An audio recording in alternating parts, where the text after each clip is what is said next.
E aí, pessoal? Vamos então iniciar aqui o nosso PET 3, né?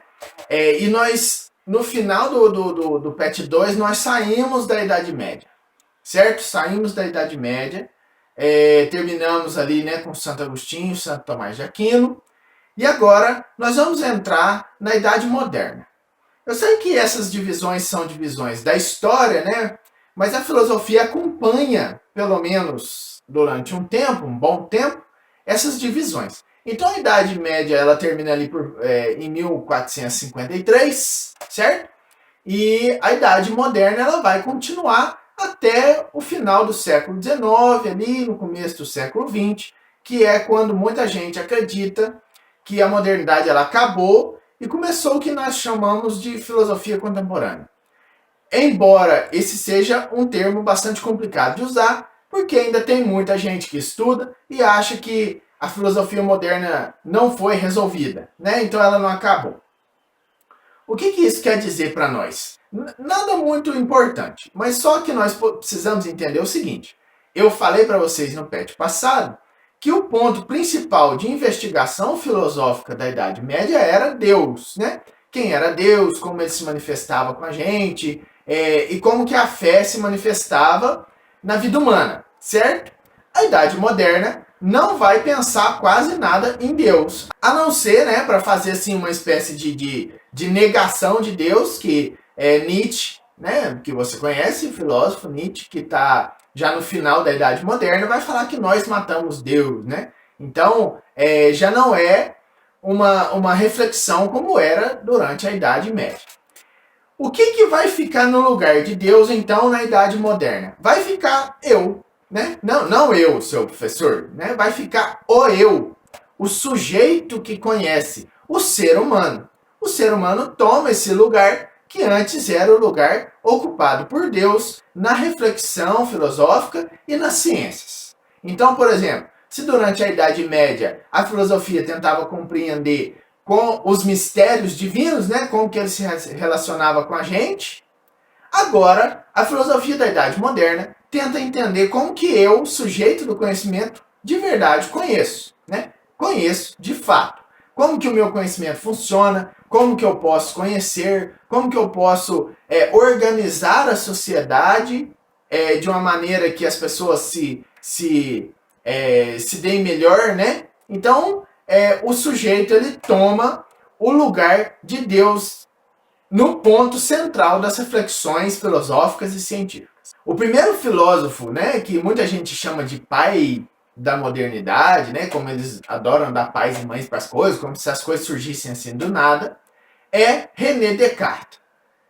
Você conhece ele provavelmente das aulas de matemática, porque ele era um matemático, que era muito comum nessa época, né, a pessoa ser matemática, física, filósofa, médica, cientista, tudo junto. Você conhece ele das aulas de matemática porque ele fez o plano cartesiano. O plano cartesiano, onde tem os eixos, né, x e y, e você faz aqueles gráficos e tudo, em matemática, coisa que eu nem entendo muito bem aqui. Mas de lá, ele era matemático e ficou também famoso por isso. Mas ele ficou famoso também por uma frase conhecidíssima da filosofia, talvez uma das mais conhecidas da filosofia, e que você certamente já ouviu, e que é: penso, logo existo. O que essa frase quer dizer? Ah, se eu penso, eu existo. Mas não é isso, né? Qual que é a profundidade filosófica dela? Vamos então começar a compreender como que ele chega até essa frase. Ele chegou num momento da vida dele, Descartes era uma espécie de playboy, né? Ele dormia até meio-dia, né? Ele era rico, ele viajava muito, assim, um bom vivant, vamos dizer assim, né? Se você já ouviu essa expressão. Ele então decidiu fazer o seguinte: eu preciso pensar em algo que seja algo inquestionável. Então o que é? Será que é a cor das coisas? Não, porque se mudar a luz, muda a cor das coisas. Será que a solidez de algo, essa pedra é sólida, isso não tem como questionar. Mas, por exemplo, né, no vulcão a lava é pedra líquida, então eu tenho que duvidar disso também. Então será que eu posso duvidar das minhas sensações? É claro que pode, né? Porque se você está com fome, uma coisa te irrita muito mais do que quando você tivesse de barriga cheia, que talvez não te irritasse nada. Então, eu preciso duvidar de tudo. Eu tenho que duvidar de tudo para poder chegar a uma certeza. É isso que ele quer. Ele quer chegar a uma certeza sólida, que não é questionável, que sobreviva ao martelo da dúvida, né, da crítica. Então, ele vai questionando. Olha, ele questiona isso, questiona aquilo outro, questiona mais isso, questiona a existência de Deus, a existência das sensações, das cores, das formas, e ele vai chegar a uma conclusão. E qual que é essa conclusão? Muito simples. Ora, se eu questiono isso, questiono aquilo e questiono aquilo outro, eu não posso questionar o quê? Que eu estou questionando. Ficou complicado? Vou tentar explicar de novo. Eu duvido disso, duvido daquilo outro e duvido mais disso.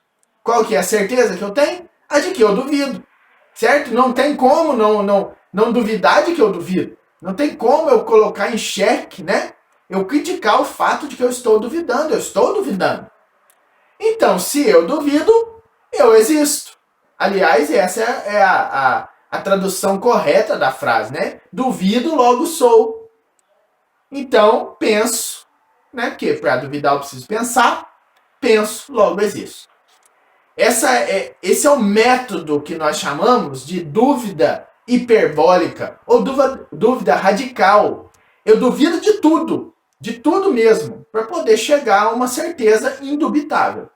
E essa certeza é qual? Ora, se eu penso, se eu duvido, eu existo. Espero que tenha ficado claro isso para vocês. Beleza? Qualquer dúvida, me pergunte e até a próxima aula.